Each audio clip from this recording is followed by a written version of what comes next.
আজকে গরুর মাংস দিয়ে প্র্যাকটিস বানাবো, তাই এখানে পেঁয়াজটা তেলে ভাজা নিতেছি। 1 চামচ রসুন দিয়েছি, 1 চামচ আদা বাটা দিব।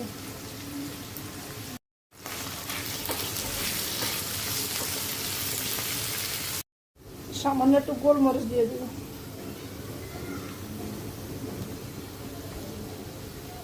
আমি কোনো কাঁচামরিচ ইউজ করি না, তাই গোলমরিচটা দিতেছি।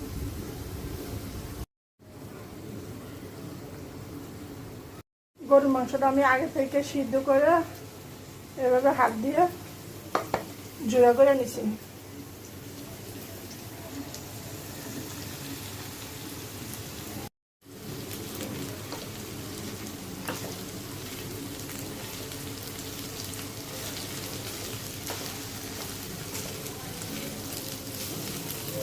আমি 2 চামচের মতন সয়া সস দিয়ে দিব।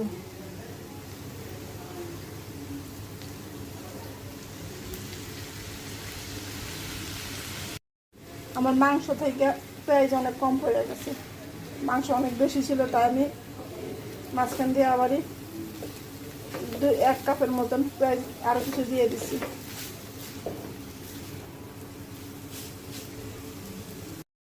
আমি এখানে 3 চামচের মতন কর্নফ্লাওয়ার নিছি, নিয়ে পানি দিয়ে মিক্স করে নিছি। এখন এখানে দিয়ে দিব। মাংসের সাথে দিলে মাংসটা একটু মাখা মাখা হবে, খাইতে ভালো লাগবে।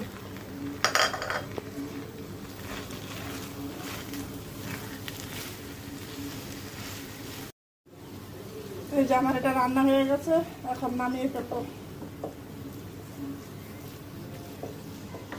কর্নফ্লাওয়ারটা দেওয়া তো কি সুন্দর হয়েছে, মাখা মাখা হয়েছে, এতে খাইতেও ভালো লাগবে।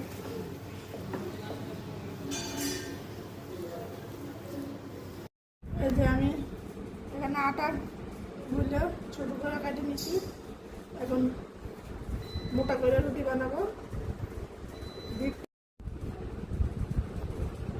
একটু ডিজাইন করে বানাতেছি,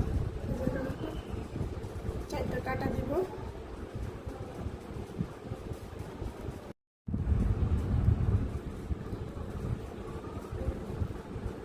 একটু পানি দিয়ে দিবেন, এতে একটার সাথে আরেকটা লাগিয়ে থাকবে আর জোড়াটা খুলবে না। আমি এভাবে সাইডে পানি দিয়ে দিছি, এখন এভাবে সব দিয়ে বানাবো।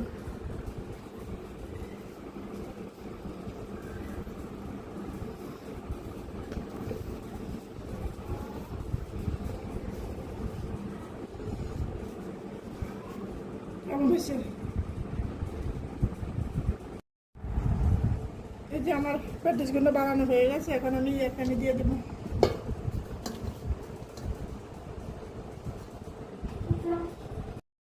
এখানে আমি ডিমের কুসুমটা ভাঙিয়ে নিছি, প্যাটিসের উপর দিয়ে দেবো।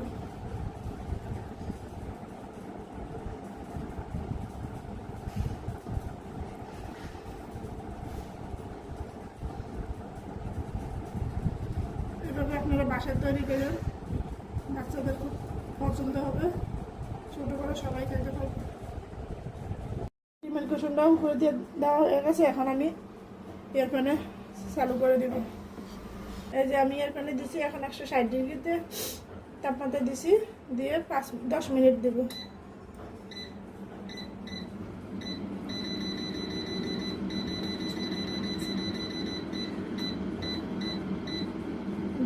দিছি।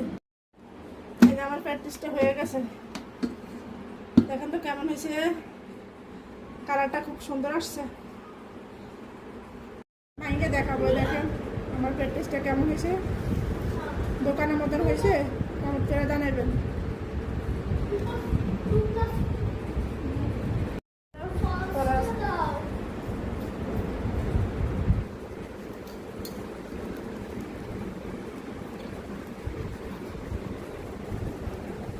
খাওয়ার সময় অল্প